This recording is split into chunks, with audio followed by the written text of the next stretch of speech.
Hey there, I'm that Weems guy for First Person Safety, and today I'm going to talk to you about being visually neutral. Now that's a term that I picked up from Howe of CSAT training. Be sure to check out his webpage, and he's got several books up on Amazon.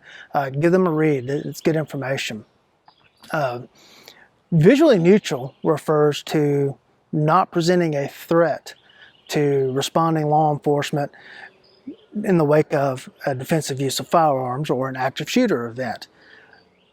Of course, they could arrive during the middle of an event, and that's something you have to take into account as well. Greg Ellifritz of Active Response Training wrote a very good article on that recently. Be sure to check out Greg's article. But, visually neutral. When the officers arrive on scene, you don't want to be presenting anything that could make you look like the bad guy. Now, you're thinking that peace officers are trained. They should be able to tell the difference. Well, hopefully so, but maybe not. Also think that maybe they've been given conflicting or erroneous information over their radios. For instance, someone approaches you in the parking lot, pulls a knife, tells you to give them your wallet and your phone, or they're going to kill you. Well, you draw your pistol and you shoot that assailant, but a bystander over there didn't see the first part of the encounter. All they saw was you shoot a guy. And they've called 911 and given your description and told them that you just shot a guy. And that's all the information the responding officers have. And when they get there, if you're still standing there holding a gun, they may think that you're a continuing threat. Put yourself in this situation. Suppose you're at an event, like a sporting event, or you've gone to a shopping center or something with your family, and you've gone to different stores, or somebody's gone to the bathroom or the concession stand, and shots ring out, and you run in the direction in which you last saw your family member. And then you see them lying on the ground bleeding and someone standing over them holding a firearm.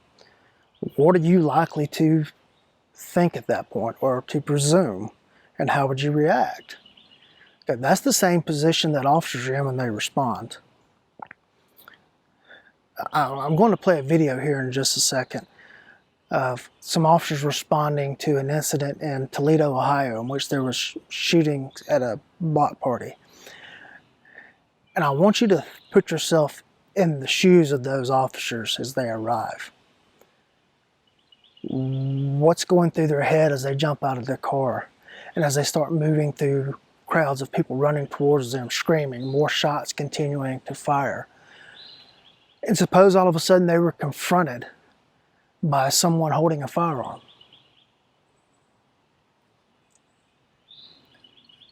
Do they have time to reason that out, or do they react? Hopefully, they're able to piece together information and properly identify a bad guy versus a good guy who is on the scene who has drawn their weapon in order to defend themselves. Folks, tragedies happen, but that doesn't mean that the actors involved are necessarily wrong, legally or morally. Now, I'm about to roll a video. Warning, there's some bad language in the video, so if you've got family members around that don't want to hear that, please take that into account at this point. 210, 123, advise.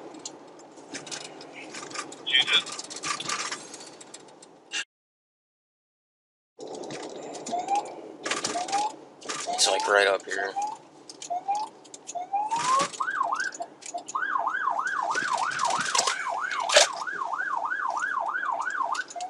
I think it was right beside this house.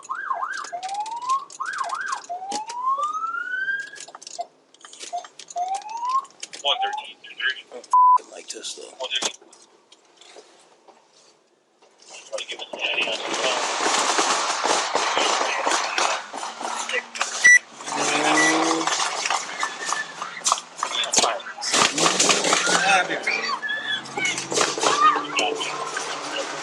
You know.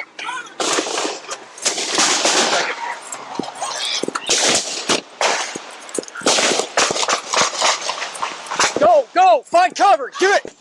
Move!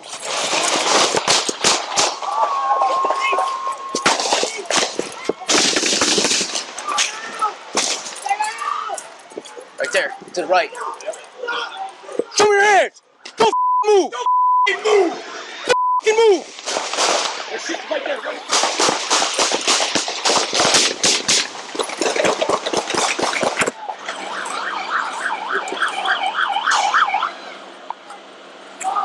Move. Find cover. Find cover. Get down. Get down. Get down. Stay down.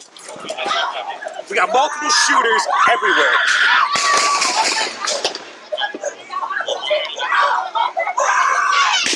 The street west of Detroit.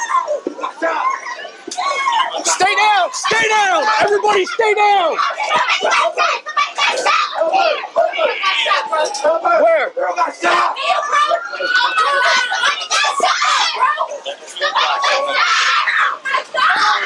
Right there, right there. Yeah. You're in the house.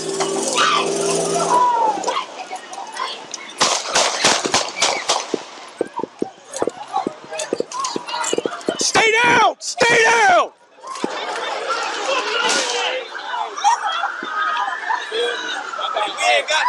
Stay down. Stay down. Stay behind the tire. Stay behind cover. Stay down. Stay down. Everybody stay down. Find cover.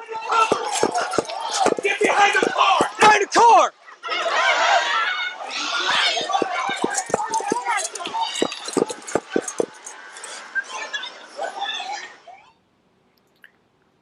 That was pretty dramatic. It was also full of lots of visual and audio information that was having to be processed. And, you know, it's dark. They can only see what light is being projected by their flashlights and, you know, other ambient light around them. That's not a laboratory for good decisions, or ideal decisions, I guess would be a better way of saying that. So keep all this in mind and get training. Think these things through in advance and have a plan. And be sure to check out firstpersonsafety.com. Thank you for your time.